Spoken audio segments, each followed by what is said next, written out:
Mais ça pouvait pas durer. Ça pouvait pas durer. Pas la même langue, pas la même cuisine, pas la même culture. Non, puis d'aller toutes les semaines en Suisse alémanique, moi ça me fatiguait. Le voyage, le décalage horaire, le visa, les vaccins.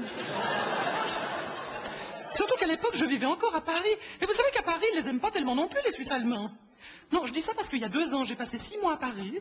Et tous les soirs, sur la scène des bouffes parisiens, je leur expliquais qui sont les Suisses allemands. Eh ben, je peux vous le dire.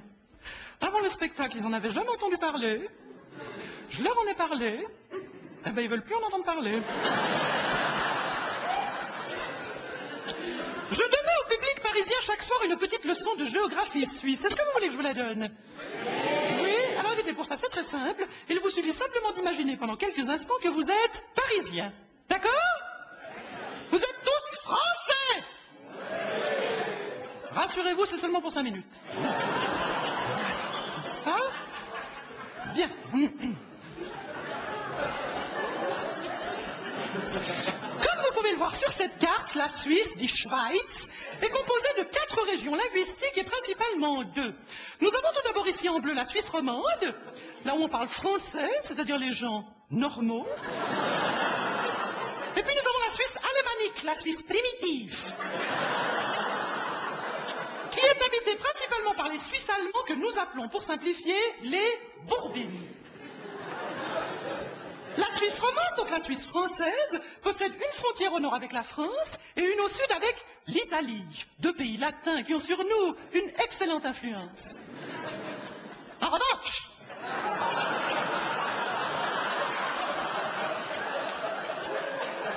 la Suisse alémanique est cernée par le Liechtenstein, qui est une espèce de Monaco où il fait pas beau. L'Autriche, Österreich et l'Allemagne, Deutschland, des pays qui ont eux aussi une influence, pas besoin de vous dire laquelle. Vous ne le savez peut-être pas, mais la Suisse ne fait pas partie de l'Europe, bien qu'elle soit située en plein milieu.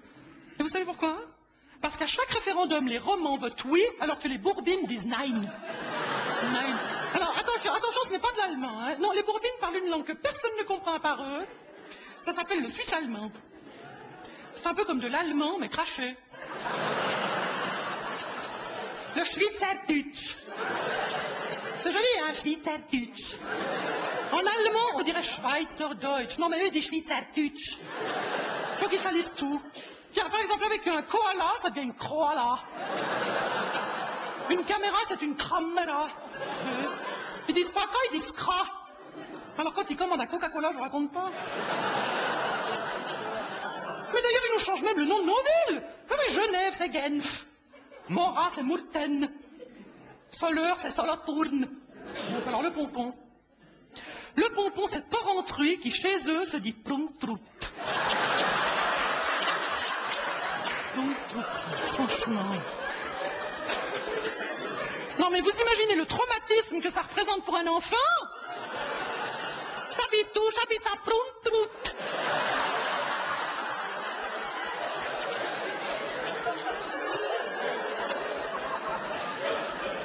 Mais d'ailleurs, même les Allemands, quand ils croisent un Bourbine, ils prennent peur. Et pour faire peur à un Allemand, vous se levez de bonne heure. Tiens, par exemple, en allemand, comment ça va? Ça se dit Wie geht es? Alors que les Bourbines, ils disent Wie geht's? Wie geht's? Et quand vous allez bien, vous ne répondez pas gut. Vous répondez Quet. Wie geht's? Quet. Wie geht's? Quet. Wie geht's? Quet. Et qu'on essaye? Wie geht's? Non, pas Quet. Quet. Quet. Avec la bouche qui tombe, un canard bien dégoûté, comme ça. Oh, ça veut dire que vous allez bien, Quet. Wie geht's? Wie geht's? Wie geht's? Vous êtes suisse allemande, vous, c'est pas possible. Wie geht's? Lack, bist du blöd, du fais die Schnepfe? Ah non, fausse alerte.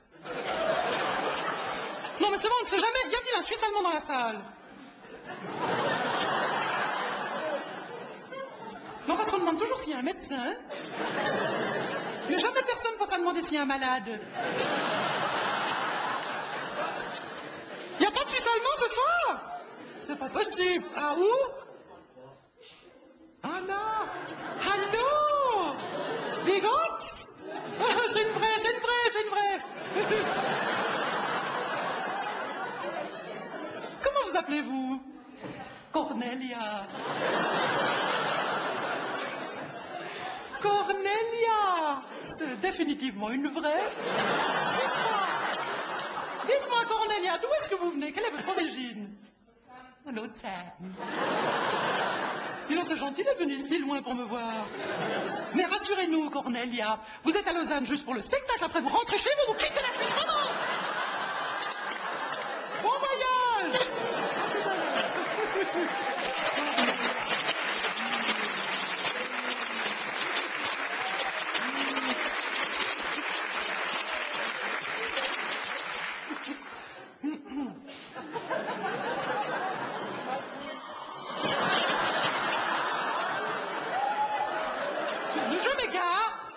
Je m'égare, revenons à ma petite leçon de géographie. La Suisse, qu'on appelle aussi Confédération helvétique, a été fondée en 1291. Hein, Cornelia? 1291.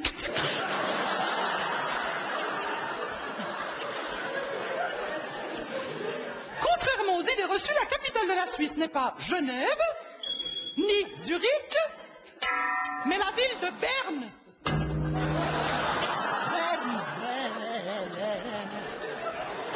Vous ne connaissez pas la ville de Berne? Comment est-ce que je pourrais vous la décrire? Est-ce que quelqu'un parmi vous est déjà tombé dans le coma? Voilà, alors c'est à peu près la même chose, sauf qu'à Berne, on n'a quasiment aucune chance de se réveiller.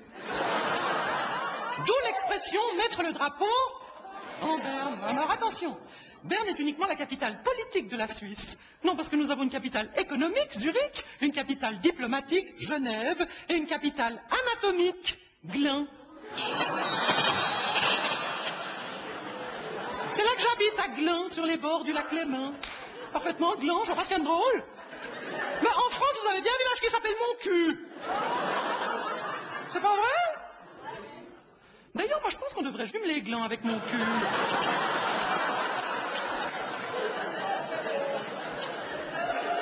Enfin bref, je m'égare.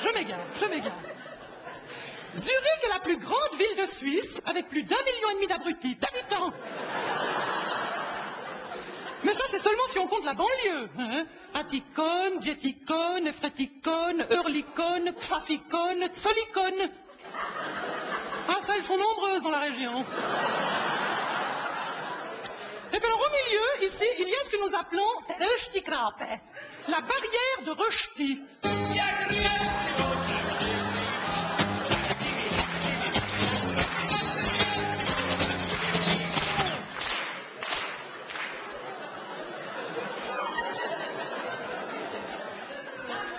On se rend tout de suite compte que leur musique est à leur image. Hein? Non, mais je plaisante. Mais je les aime beaucoup, les Suisses allemands. Mais d'ailleurs, je suis sûr que vous aussi. Mais bien sûr, qu'on va quand même pas se faire la guerre à l'intérieur même de notre pays. Hein? En même temps, ils avaient qu'à pas commencer. Non, parce que les Bourbines aussi, c'est une secte. Une secte qui essaye de s'infiltrer en Suisse romande. Vous avez remarqué, il y en a de plus en plus.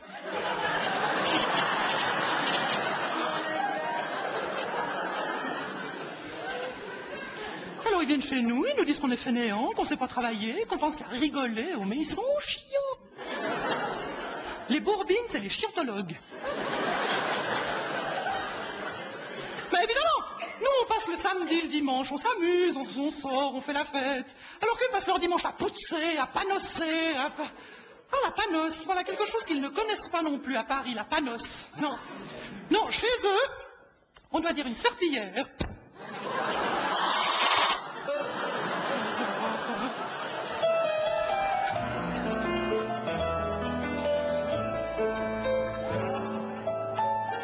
Je parle d'un objet que bien sûr les Français ne peuvent pas connaître.